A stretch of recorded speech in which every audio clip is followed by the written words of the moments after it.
Hello everyone, welcome back to another deck profile with me, Chocobilly. The deck I'm looking at this week is called, not a cloud in the sky, kinda.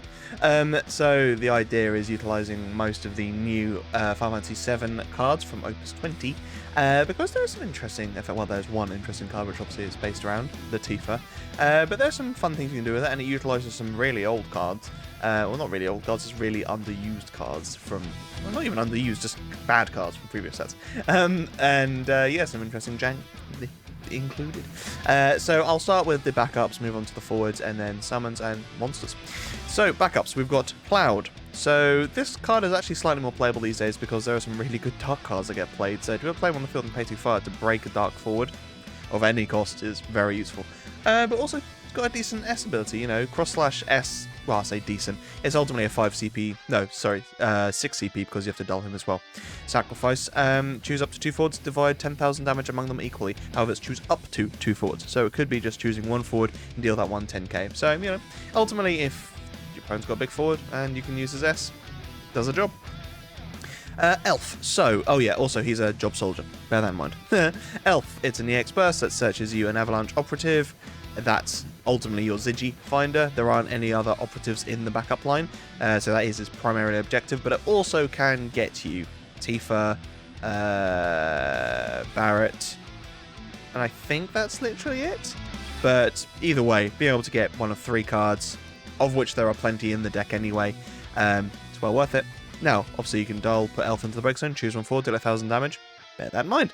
Then you got Ziggy, searches you a category 7 forward. It's a 7 base deck, so it'll get you basically everything. Aerith. So if you control a category 7 forward, the cost for playing Aerith on the field is reduced by 1, and the forwards you control cannot be chosen by your opponent's backups abilities. So this will probably be the big variation in this deck versus other decks that run similar things. Now, normally what would happen is if you're running something like Zac, then you will probably be running the light Aerith, which will retrieve 2 7 forwards from your break zone to your hand. When he leaves the field, you get to play onto the field, get 2 back, so, you know, really, really good. If Zac dies, you get him and something else back to your hand. But actually, I opted for the Aerith because what I found with Aerith is that most of the time, she will not matter. But the moment she does matter will always be the time you need her most, which will be the final push. When your opponent can push for game, it'll be when your opponent's got that, you know, 2 CP Knight that can dull a forward of 3 CP or less, or using a Geomancer to make it so your forwards can't block, you know. There are always these backups which aren't ever a problem until they are, and having Aerith be there and just say, you can't do anything, you know, may explain something like Odalus, the 6 CP fire backup, a lot less palatable. Yes, they get to play something on the field, but now they can't deal 7k to something, so ultimately, I actually have used her a couple of times, and she's been well worth it. And obviously, she can become a 2 CP as well if you do have a 7 forward on the field. Lil T, another way to be able to search some wind to your hand, but ultimately it's any wind card, not a wind backup, so it's not quite as, how can I put it? Not quite as consistent. However, fire is the majority of the deck. Wind 21. Fire 29, so, you know, there is that to go for, so you do need some sort of means of getting wind to your hand. And then ultimately you have 3 Madam M. Now, as I just mentioned, there are only 21 wind cards in the deck, and Madam M gets you a wind character, so that means you lose out on 4 cards because 2 Asura and 2 Chocobo. So actually, there's even less. There's 17 cards that she can get from the deck, so chances are she won't be getting you much. But she is a 7 forward, and, a 7 backup, and that is the point here, is to have more 7 cards on the field. Right, we'll move on to the forwards now. So, Yuffie. This is the point, basically, is being able to utilize Yuffie when she attacks, deal 1,000 damage to all the forwards you control, alongside Tifa. When a category 7 character you control deals damage to a forward your opponent controls, choose 1 forward, against this forward cannot block until the end of the turn. So it means if Yuffie attacks, deal 1,000 to everything, nothing can block, provided it can be targeted by Tifa's effect. So yeah, you just hit everything, and then that triggers as many times as forwards are hit, and you get to deal or make things not block, which is fantastic ultimately. Now, there is something to be said about potentially running Godo in the deck as opposed to maybe Aerith or Madam M, because it means that this Yuffie gains first strike, and then you can dull to gain plus 1,000, something like that. Or it might be vice versa, can't remember now. But I didn't, because Yuffie isn't the sole point of the deck, and I wanted to run something like Madam M or Aerith, because bit more spice, to be honest. And then obviously I'm running the 5 CP Aerith as well. Only one of though, because I didn't rely too much on this card. Ultimately, it did a lot of work because that's what this card does. And you can still use its S ability. You can use Asura to get back Yuffie to hand, then use the S ability if you really want to. But yeah, it's Yuffie. What can I say? You probably kind of have to include her. And also, Yuffie's S ability also works nicely with Tifa because you can probably kill some things and then make the remaining things not block anyway. So even better. Next up, we have Sid Highwind. So, this card's a bit of a tough sell. I say a bit of a tough sell. It's a very tough sell. He has to be on the field for a turn before you can even get his effect off. And then, it's dull. Return one category 7 character other than Sid Highwind to its owner's hand. Choose 2 characters, activate them. You can use this ability once per turn. So, I mean, if we're talking about reactivating characters, there aren't any backups that can use abilities and then, you know, stand back up again.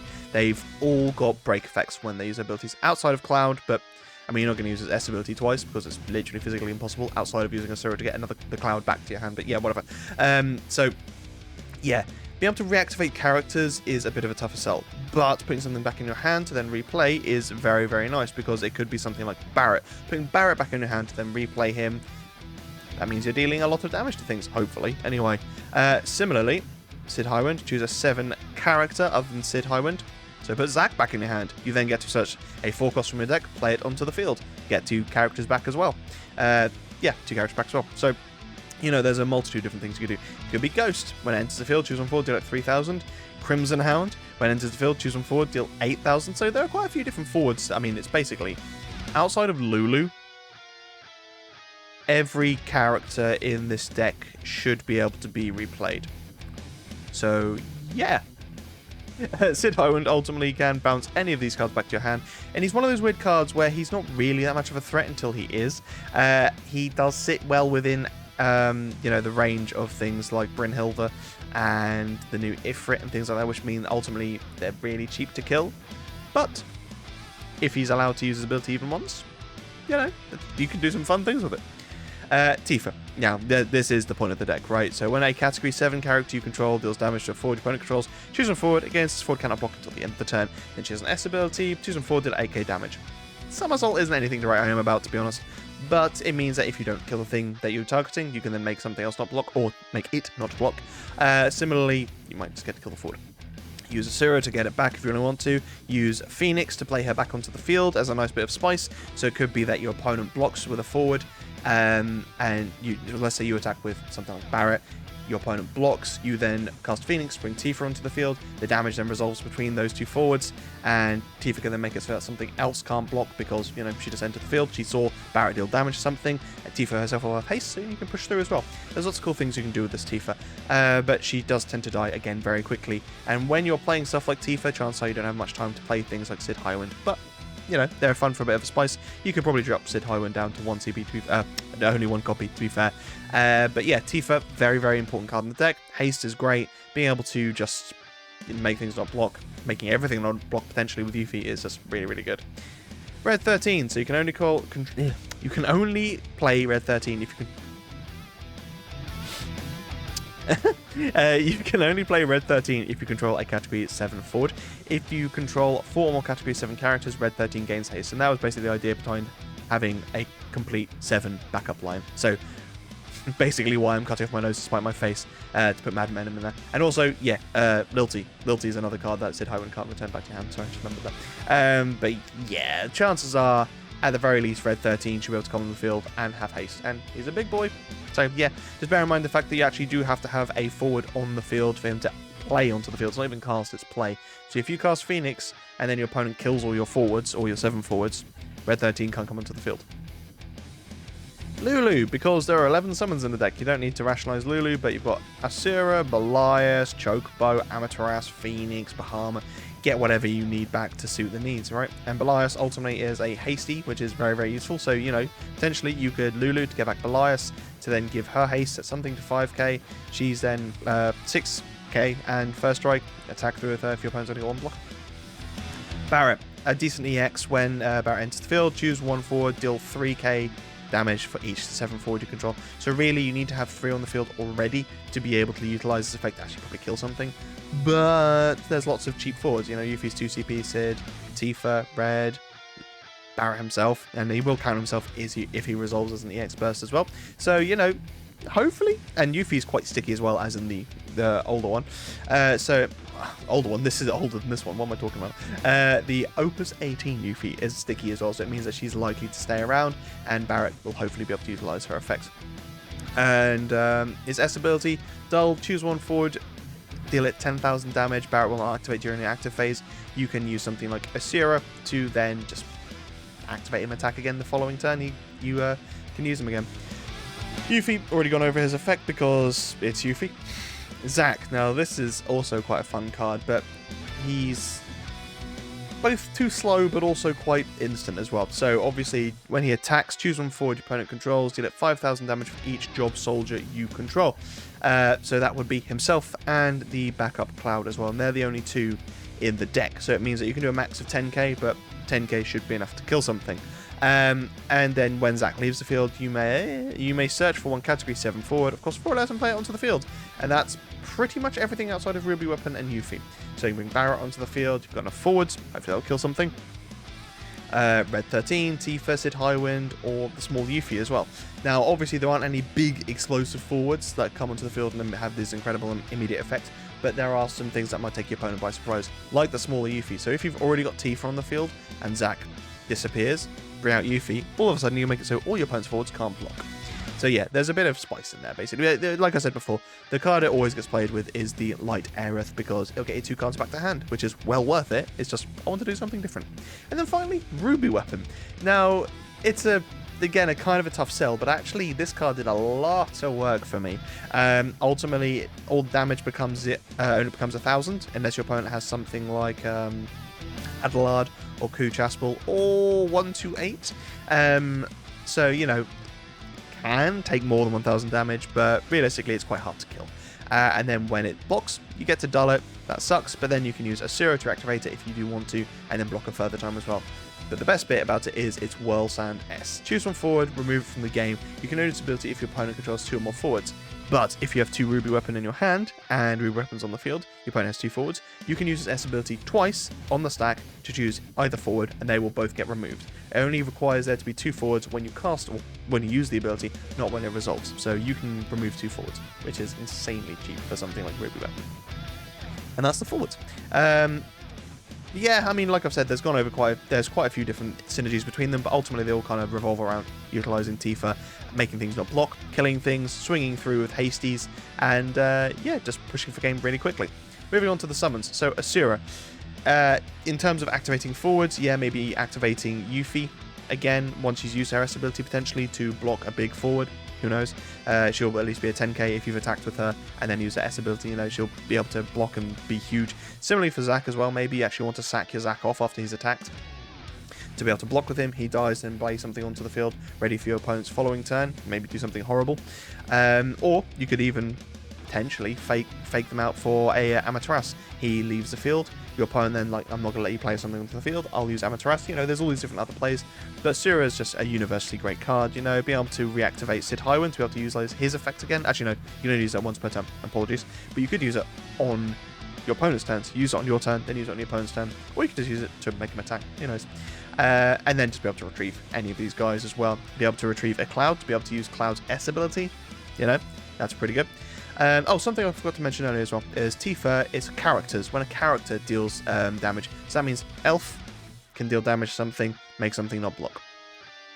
Move on to Belias. So this is just to give you more reliable haste. So Yuffie probably will have haste because if you control 3 or more category 7 characters, she gains plus 2k in haste. So she's a 7k hasty, but again, you need the backups there. So, or the characters there, which will be the backups. But if you don't, Belias at least is a means of doing that. She then becomes maybe an 8k with first strike, which deals a k to your opponent's board, so a faux 9k. So, you know, she's still pretty big. But yeah, be able to give Zack haste and to be able to deal 5k or 10k immediately, really good. And yeah, I mentioned already Lulu as well, be able to use Lulu's effect. Chocobo, standard good card. Loads of these cards have really good entry effects, or just be able to Chocobo Zack back to your hand, then play something onto the field, to then replay Zack, to then Belias to give him haste. You know, there's so many fun things you can do with that. Amaterasu, because Amaterasu cancel horrible things. Phoenix, only one of these, but being able to replay Yuffie, Sid Highwind, Tifa or Red 13 when your opponent doesn't expect it is really, really good. Playing Red 13 onto the field during your opponent's turn, obviously you still have to have the 7 forward on the field to then block. For a full CP with Phoenix, that means you're going to be probably killing an 11k forward, unless of course it's Warrior Light, which has first strike. But still, either way, you can block something big. And then finally Bahamut, because sometimes you just need to deal potentially 15k to one particular forward. And then finally, Ghost and Crimson Hound with the monsters. So I wanted to utilize Ghost in this alongside Tifa, because when it enters the field, you get to deal 3k to something, which is perfectly fine. You know, you deal 3k to something, maybe it's tiny and you get to kill it, and then you make something else not block, or just make the forward you've targeted for 3k with Ghost not block. But then pay 1 wind, dull, remove Ghost from the game, and then choose one monster you control, remove it from the game, play it onto the field at the end of the turn. I really, really like that effect. And I tried to see what different monsters are on the deck. Now, bear in mind that you can't use something like Hedgehog Pie in this deck. Now, Hedgehog Pie reads, when it enters the field, you can discard a card. If you do so, search another Hedgehog Pie play onto the field. But you put it into the break zone, choose a forward, deal up 5k. Now, that will not work with Tifa's effect, because Hedgehog Pie is put into the break zone to deal 5k to something. However, Tifa reads, when a category 7 character you control deals damage to a character your opponent controls, choose one forward, it gains, it can't block. So you don't control the Hedgehog Pie when it's put into the break zone, but you're still doing 5k to something, but you don't control the Hedgehog Pie, therefore Tifa's effect will not trigger. You have to control the character that's dealing damage for her effect to even trigger. And so obviously Ghost entering the field would trigger, but also so would Crimson Hound. When Crimson Hound enters the field, choose one forward, deal at 8k. Most summons these days kind of hit that figure anyway, but again, it's a character you control, which means that it will trigger Tifa's effect. Now, what I like about this is that you can play Crimson Hound on the field, deal 8k something, then use Ghost's effect, pay 1 wind, remove Crimson Hound from the game along with Ghost, and then at the end of the turn, play Crimson Hound back onto the field to deal 8k to another thing as well. So it could be that your turn is maybe you've got 5 backups, you play Ghost onto the field, deal 3k to something, play Crimson Hound onto the field, deal 8k to that thing to then have dealt 11k, break it, then use Ghost's ability on Crimson Hound, then the turn comes back into the field, deals 8k to another forward. Maybe you kill 2 forwards by playing 5 CP, that's not too bad. And then obviously you can still use Crimson Hound's effect as well. And yeah, that's the deck basically. Yeah, as I said before, I kind of put some things in here, cut off my nose to spite my face, right? Madam M, I think I only ever hit once, and I played the card a fair few times. But it's counting towards those 7 characters. Now, realistically, you probably can rely on having Godo there as a much more reliable source, but it's an EX, you might get cards to hand, and that was my main reason behind it, and there were times where I did get a couple, so that was the important thing.